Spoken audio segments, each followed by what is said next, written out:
Também caríssimos irmãos e irmãs que nos acompanham pelas redes sociais. Então hoje nós estamos adentrando uma realidade muito importante na vida do cristão, que é a angélica, que é um mistério.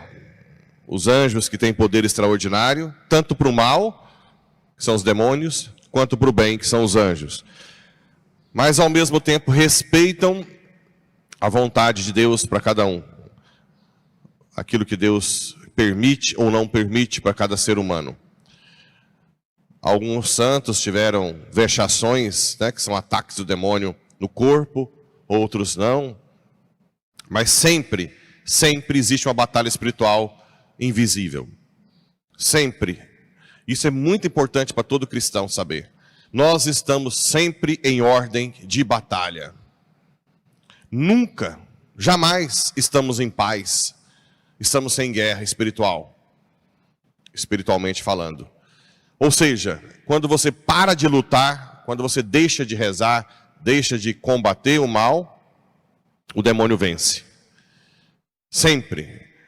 Os anjos, os arcanjos e os anjos, eles têm mais facilidade de ajudar, ou permissão de Deus, quando nós invocamos a sua presença. Porque o livre-arbítrio, ele tem um poder extraordinário. O livre-arbítrio é ele que dá a capacidade para nós de permitir ou não que os anjos ajam na nossa vida. Assim como também no nosso livre-arbítrio a gente pode impedir que os demônios ajam, né? Aqui nessa primeira leitura só fala do Filho do Homem e depois que os anjos subirão e descendo, mas na segunda leitura ela não foi lida, a gente lê ela hoje à noite. É quando houve uma batalha no céu. São Miguel e seus anjos, combate no céu. E uma das coisas que fala aqui é que os mártires têm poder grande com os anjos. Olha o que São Miguel diz aqui. Porque foi expulso o acusador dos nossos irmãos, aquele que acusava dia e noite. Eles venceram o dragão pelo sangue do cordeiro e pela palavra do seu próprio testemunho, pois não apegaram a vida, mesmo diante da morte. Não apegaram a vida. Quem não se apega a essa vida, tem o poder de expulsar o demônio. Quem se apega a essa vida, tem o poder de atrair o demônio. Porque o demônio é o pai deste mundo. O príncipe deste mundo. O pai da mentira. As profecias de antes têm se cumprido hoje. Olha como o mundo dissemina mentira sobre mentira. Em todos os aspectos, né? Desde o que é o ser humano, desde as escolhas, desde o que é aquilo que pode ser fazê-lo feliz ou não. Tudo mentiras. Desde sobre a questão da vida, da concepção até a morte. Né? A questão de colocar argumentos totalmente absurdos para matar uma criança no ventre. Absurdos. Ainda tem cristão católico que se diz a favor. É impossível que um cristão católico de verdade aprove uma barbaridade dessa. Você é um falso cristão.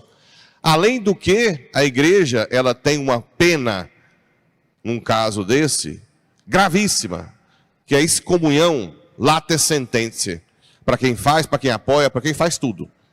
Então você é excomungado naturalmente. Mas de onde vem tantas mentiras? Do pai da mentira. O pai da mentira que vai disseminando. Ele tem ódio do ser humano, da imagem e semelhança com Deus. Ele tem ódio. Ele tem ódio do amor que Deus tem por nós. Ele quer destruir. Ele quer nos tirar do caminho. Ele quer nos tentar. Fazer que a gente caia.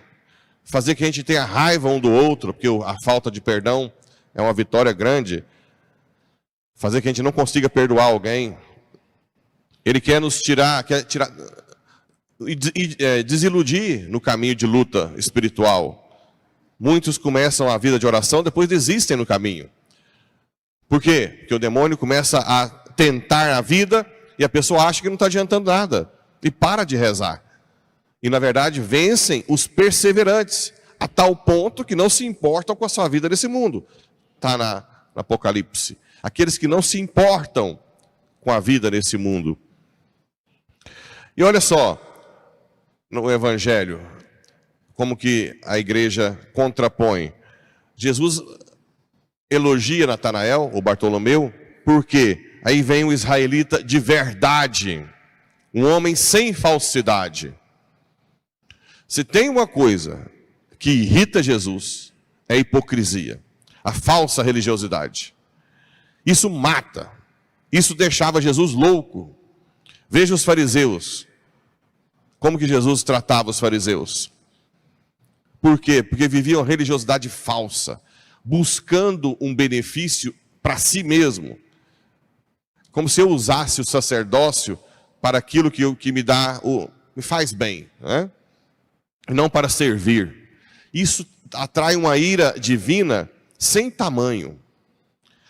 Não importa tanto, se eu estiver lutando, as minhas quedas, fraquezas humanas, mesmo como sacerdote.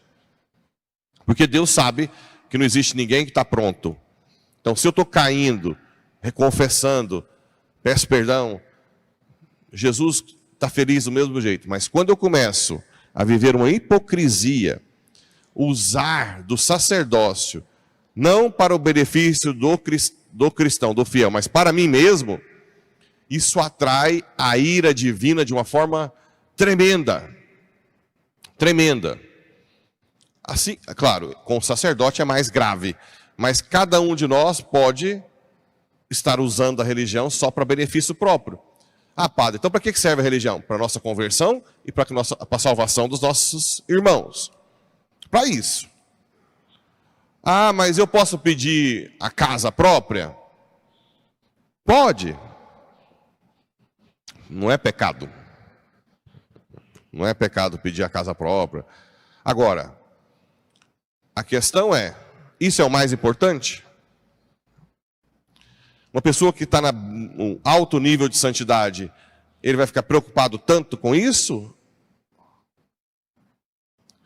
Vamos lá. Um que pede a casa própria todos os dias. E uma pessoa que chega aqui e fala, Senhor, meu sonho é a casa própria, mas o meu maior sonho é eu e minha família no céu. Se eu tiver que morar de aluguel aqui até a morte, que eu more. Quem é maior? Quem? Quem tem um nível espiritual muito maior do que esse?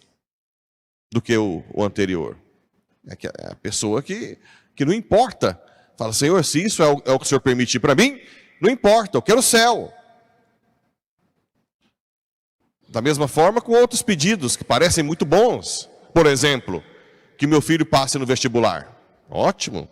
Tem pecado aí? Não. Não tem pecado. Quem pede não está pecando. Pode pedir. Mas existem mães que falam, meu filho não se converte, Senhor. Nós estamos aqui lutando para que ele passe no vestibular. Mas se ele tiver que ficar a vida inteira sem passar para ir para o céu, que fique. Olha só como derrete o coração de Deus. E não adianta, são níveis de espiritualidade infinitamente diferentes.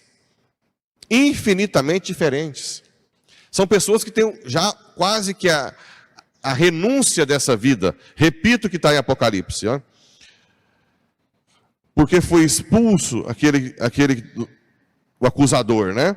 Eles venceram pelo sangue e pela palavra do seu próprio testemunho, pois não se apegaram à vida.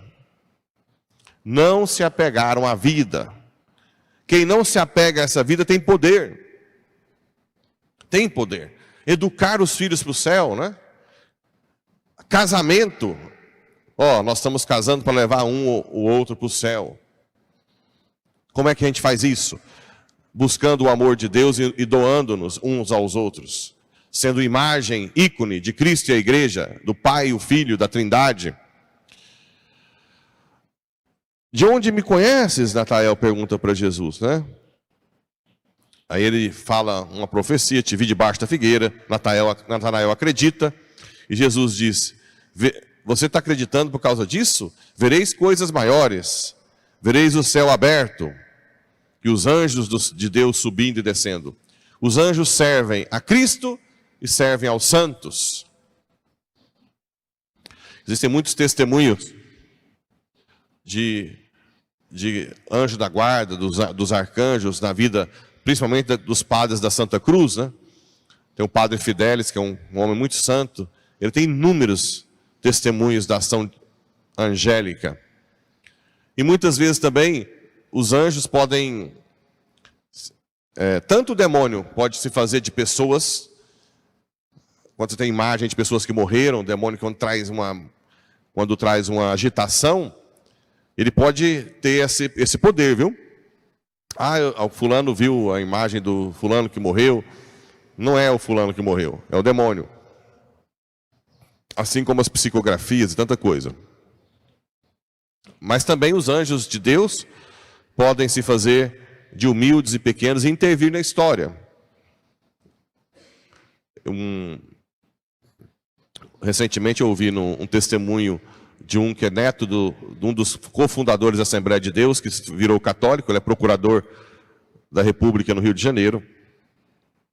E toda a família evangélica, a Assembleia de Deus, o avô começou a Assembleia em Belém, junto com os fundadores que vieram de fora, né? Aí ele passou por um momento de crise, quase virou ateu, e quando ele voltou para a Assembleia, ele tinha estudado muito, ele já estava meio cambaleando para virar católico. Aliás, ainda não, ele voltou para a igreja ainda não convicto da fé. E no primeiro culto que ele entrou, que ele foi, ele estava muito confuso no culto, com ideias um pouco comunistas, ateias. E aí ele fechou os olhos e disse assim: Senhor, talvez seja o último culto. Se o Senhor quer que eu continue cristão, que o Senhor faça algo extraordinário e inequívoco. Bem, ele continuou no culto, aí passou um pouco, entra não sei se era um bêbado, só um pobre, um mendigo, vai até onde ele está e fala: com Deus não se brinca, ou é ou não é. Vá para Deus. Aí ele ficou assim, assustado. Aí ele até disse que ele foi embora do culto. Bem, poderia até ser um anjo, por que não? Um anjo que vem, assim como eu tive aquela experiência no semáforo, que eu nunca esqueci, da criança que veio pedir dinheiro no semáforo, eu disse que não tinha, menti, né? Menti. Aí ele: tudo bem, Senhor. Aí a coisa que me marcou muito é que ele lavou o para-brisa e lavou atrás. Eu falei: mas não é comum esse lavar atrás, na frente e atrás no semáforo. Aí quando ele voltou, eu fui pegar o dinheiro e falei: pega aqui. Não, tio, não precisa.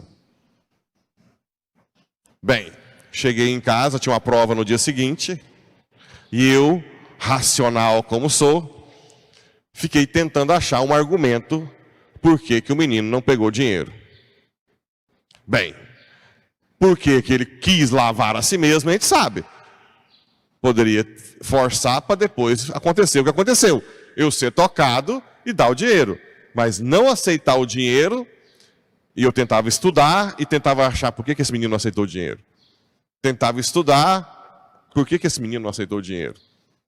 Tentava estudar, falei: gente, ou eu vou tomar bomba amanhã, ou eu vou ter que voltar lá. São Paulo, o tamanho de São Paulo que é. Peguei meu carro, fui lá no semáforo. E o menino: é o tio. Ele estava lá. Aí eu peguei uma nota de 50 e falei: meu filho, pelo amor de Deus, pega esse dinheiro para eu ter paz. Pelo amor de Deus. A partir daquele momento, eu nunca mais deixei de dar nada. Ou pelo menos tentei, né? Ou alguma coisa eu fazia. Ou dava o dinheiro, ou ia atrás de alguma coisa para comer, para comprar comida. Porque aquilo não tinha sentido. Como é que aquele moleque lava o para-brisa de frente e de trás e depois não aceita o dinheiro? Como assim? Aquilo me deixou remoendo. Que para mim foi um anjo. Um anjo. Então existem possibilidades também de intervenções angélicas, como São Rafael. que acompanhou Tobias. Depois ele se revelou como anjo. Então fica aí essa grande riqueza que é muito pouco explorada por nós. Os nossos anjos, arcanjos, anjos da guarda. Tenhamos uma grande devoção a eles. Tem gente que está preparando para consagrar o anjo da guarda, mas até hoje não deu sinal que acabou de preparar, né? Mas preparem, se consagrem, sejam amantes do seu anjo. Assim seja.